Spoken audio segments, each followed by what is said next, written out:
yüksek vites atıp düşük devirde gitme. Şehir içinde düz kaslı. Bende de varmış bu filtrede. Bir de bizim filtrenin muadilini bulsam süper olur. Var. Öyle mi? Tabii. Honda filtresi hocam, senin KN204 senin filtre. İyi, güzel. Çok standart bir filtre yani. İkişer tane aldık Barış'la. Devamında almayayım o zaman. Onda tamamen metal var efendim. Üzerinden çıkacak filtre zaten.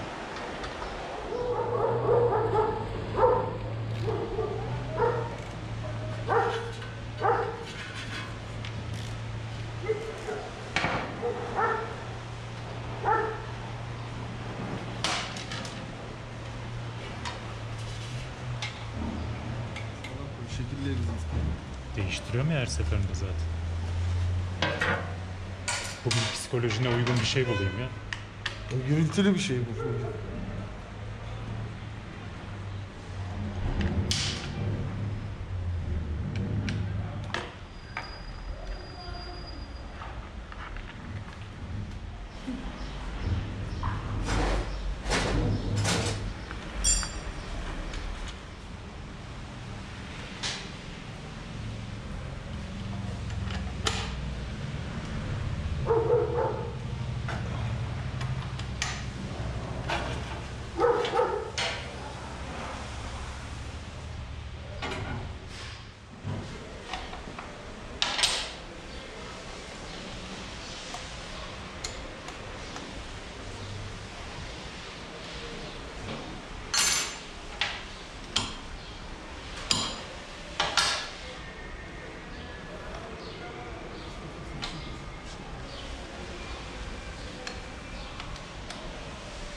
Bunlardan bir grup parçasını sipariş etmek istiyoruz. Yardımcı oluyor musun?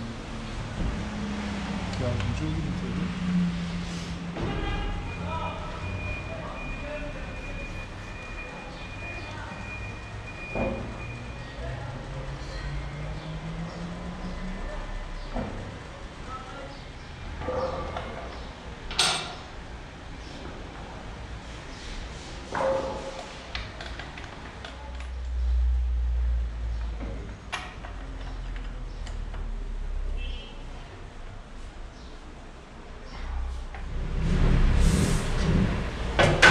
Yeterli göbeği değil, dışarı verselermiş. Evet. Havalıymış da motosiklet o.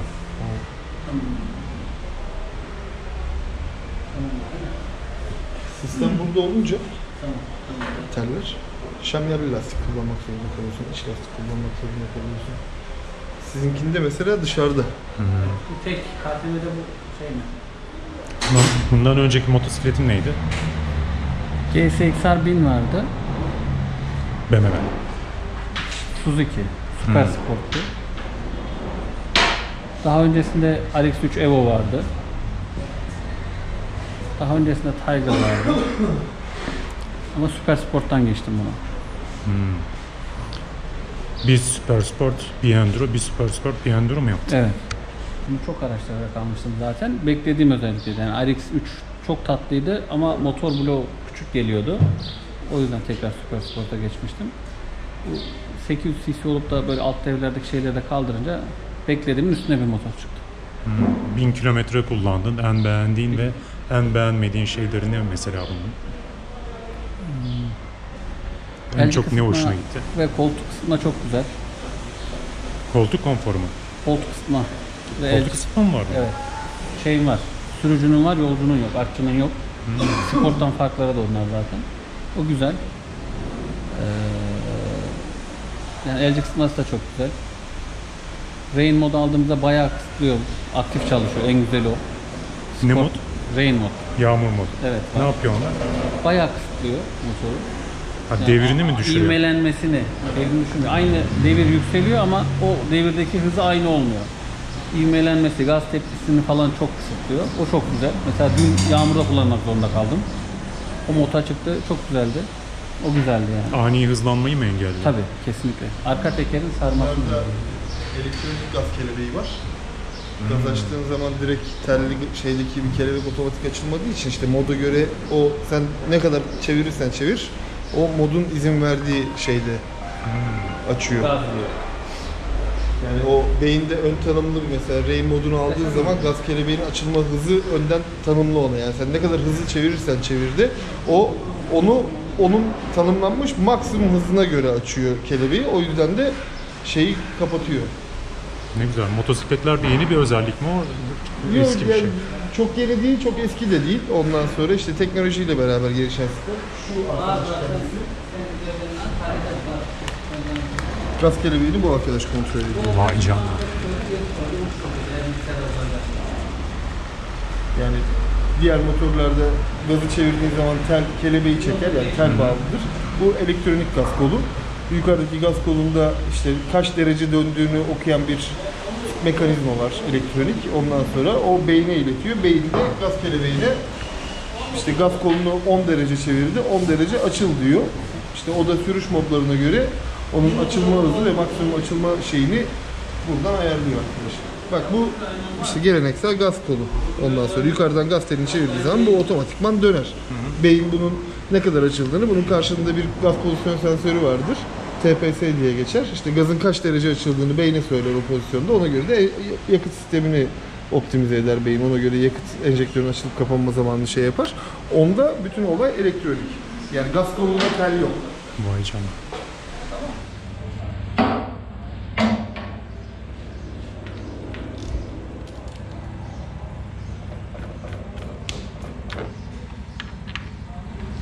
Bunun yağı da çoktur şimdi 2-3 litre. Civarı bir şey oluyor. Önümüzdeki ay dükkanın internetin taahhütü bitiyor. Onun için arıyor Türk Telekom ama konuşmuyor.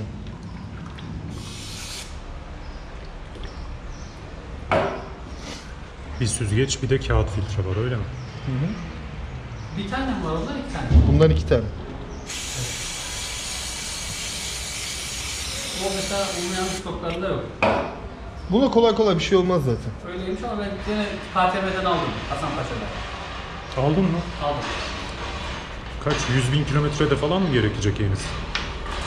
Buna fiziksel bir darbe olmadığı sürece hiçbir şey olmaz. Aynen öyle. Yani Temizlenip, bakımda temizlenip 2014'ten beri Bajaj çalışıyorum. Bajaj'da işte benzer bir süzgeç filtre var işte yağ boşalttığımız yerde. 2014'ten beri değiştirdiğim sayısı 4'ü geçmemiştir. şeyde de var. Sen niye aldın ki yenisini o zaman? Efendim? Efendim? Benim?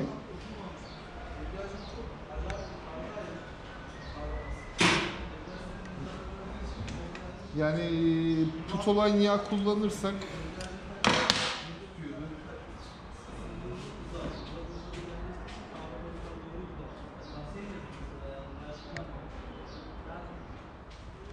putoline da onda da ne olur? 715 700 680 590 lira civarı.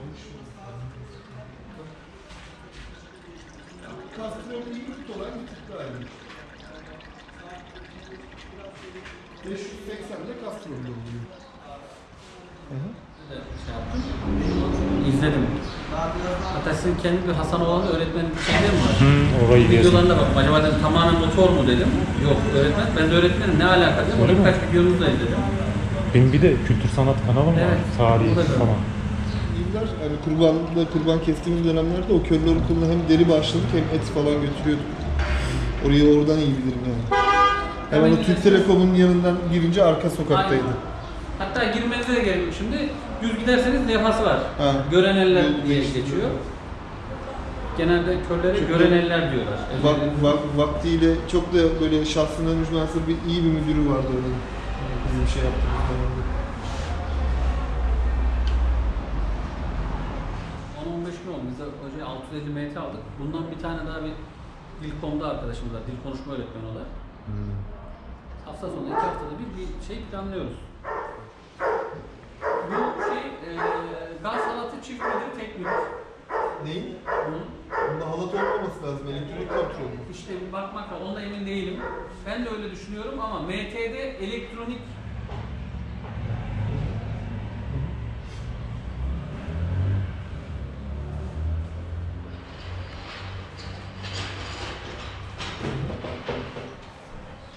6 hafta sonra mı?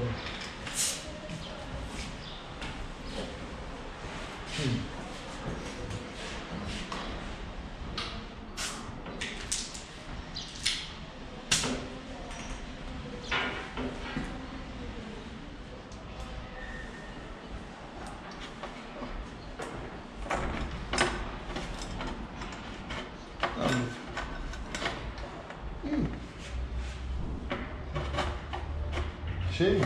Dermatolog mu? Dermatolog mu? Aha.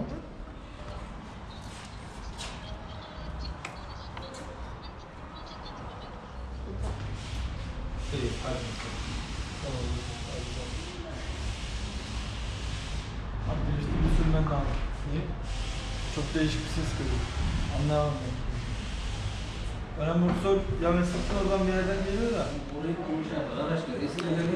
İki Sport Touring yan yana, ikisinin de 1000 bakımları yapılıyor. CF Moto 800 MT, yanında da Java RVM 500 Adventure.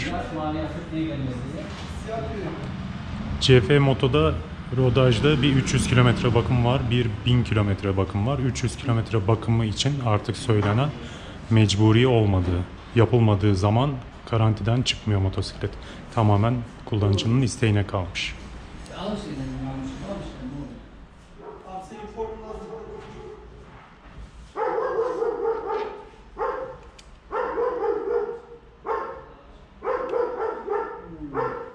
Motorla zaten 10.50 tavsiye hocam. Dedim ya Ben sana. 15.50 yanlış hatırlıyormuşum. Tamam. KTM'nin şeyinde şu an ne yazmış? Motor yağ sahaya 10.50. O gün Sayfa söyle- 342. Oraya bakın. O gün söyledim ya sana. KTB'nin sayfa şeyini Ben açtım. oradaki söyledim. vatandaş beni yanlış yönlendirdi. KTM'nin servisine gittim ben de. Motor hiç 15.50 kullanıyoruz dedi. Hasanpaşa'da. 300 kaç demiştim? 392 mi demiştim?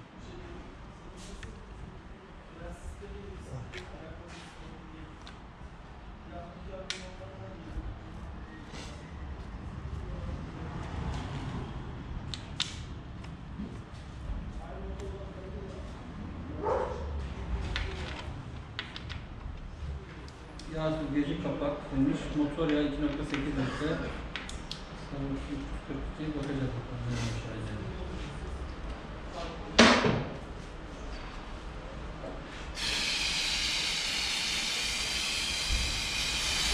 Bu koku balata spreyinden mi geliyor ya? Kahve kavurması gibi ben de Yok, koklayıp... dışarıdan geliyor. Ha. Şurada bu tarafa giderken yokuşun hemen tepe başında, yani küçük yokuşun hemen tepe başında bir gıda firması var. Hadi be, oradan geliyor ya. Oradan Ne güzel. Dolu Eski yağ boşaltıldı, kağıt filtre değiştirildi, 2 adet süzgeç filtre iyice temizlendi.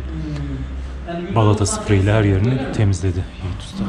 Yani markalar arasında da kaliteli yağ markası, kaliteli yağ markasıdır. Dünyalar değişmez. Zinciri ne kadar zamanlarda temizleyip yağlayalım usta? Temizlik tamamen kullanımla alakalı. Yağ da keza öyle. Ondan sonra hava şartları, kullandığın zincir yağı ondan sonra yağlama periyodunu değiştirir. Hava şartları, yani yağmurda kullandıktan sonra ya da suya maruz kaldıktan sonra muhakkak yağlanmalı. Yaz günü temiz havada yani kaliteli bir yağyla ortalama 1000 kilometre gidersin yağlamadan. Ondan sonra tek yağlamayla. Temizlik olarak da hani onu da zinciri takip edip normal yazın hani öyle çok toza çamura girmediyse eğer motor, yani çamurlanma olmadıysa şeyin üzerinde, zincirin üzerinde normalde bir tüp yağlayıcı bittikten sonra temizlik tavsiye edilir. E-Power alınca biraz daha pahalı ödüyoruz.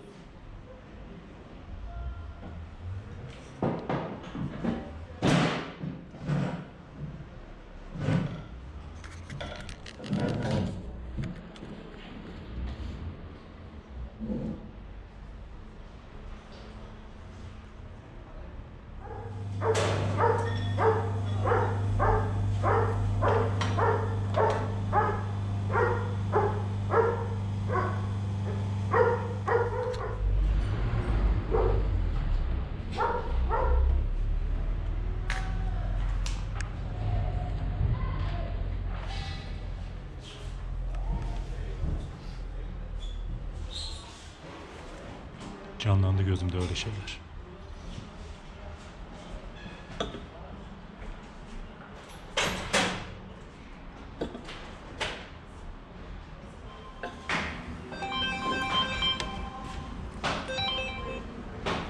Efendim.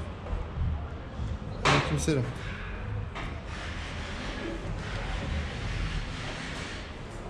Evet. Şu bir.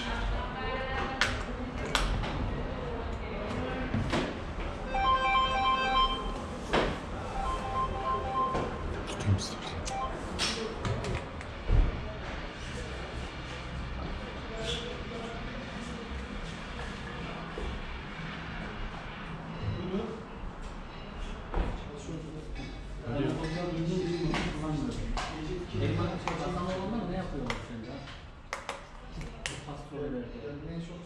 Peki. Onsuz fiyat ne kadar dediniz? Tekrarlar mısınız rica edeceğim.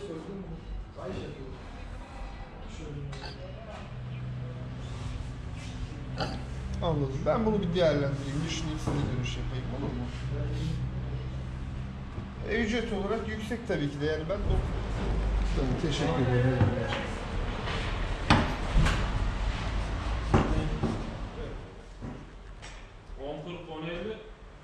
10 40 145 10 50 160 TL.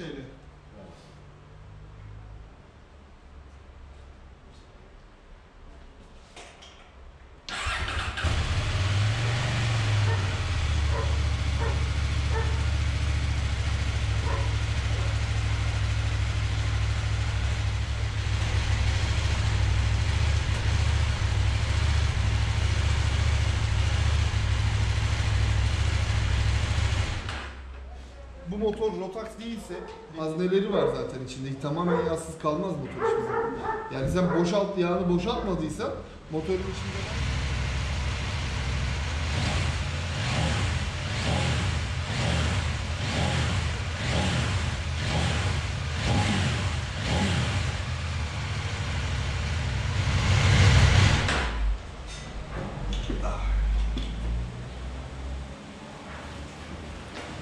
...800 metre yağ değiştirildi, biraz çalıştırıldı, sonra biraz dinlendirildi, sonra eksik yağ tamamlandı, en son bir daha çalıştırılıp bakıldı.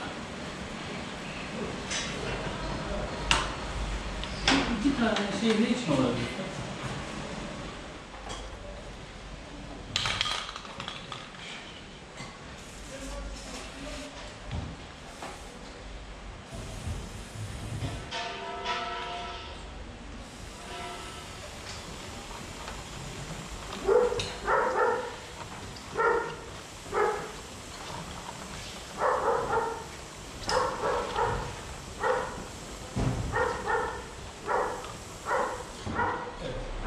...2.9 mu 1.9 mu? 2.9. Tamam, 2.9 litre. Çok az daha koyacağız. Doldurulan yağın miktarı da içindeki eski yağın nasıl boşaltıldığıyla birkaç yüz mililitre değişiyor.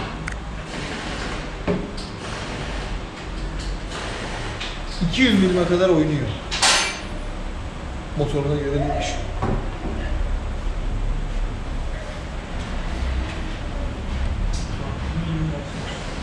Ha?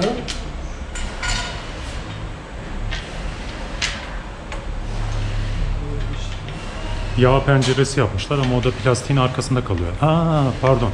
Ben rahat görebilmek için sıktım. 2 tane cıvata tutuyor bir topu.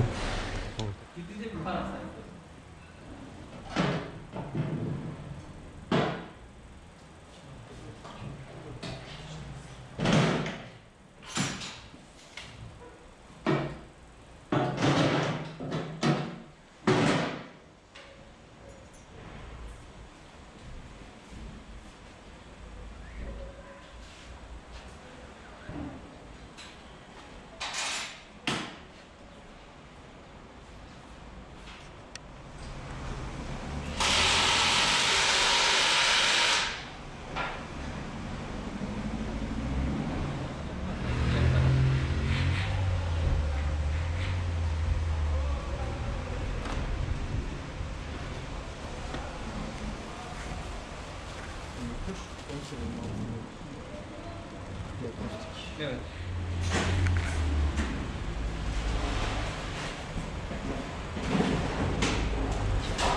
ısıtmanın bağlantısı. Koltuk ısıtmanın. Sport'ta yok ama ön hazırlıklı geliyor da.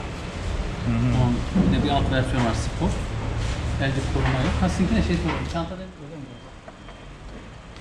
Değil mi? Düşmesin de. Sen biraz pimpiriklisin herhalde. En büyük çok. Bunda ne yapacaksın artık? Kırıkkale'de bizim arkadaşlarımız servis zaten. Şey var, ben satıyorum zaten de bunları değil. Ben araç Delphin'inkileri falan satıyorum. Şey var, koltuk ısıtmanın soketi var.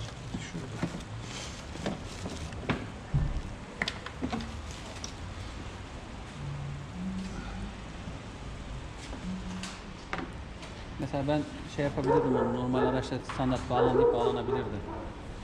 Burada enerji soketi mi vermişler? Evet. 12 volt enerji soketi vermişler. OBD'den gelmeyen şeyler için.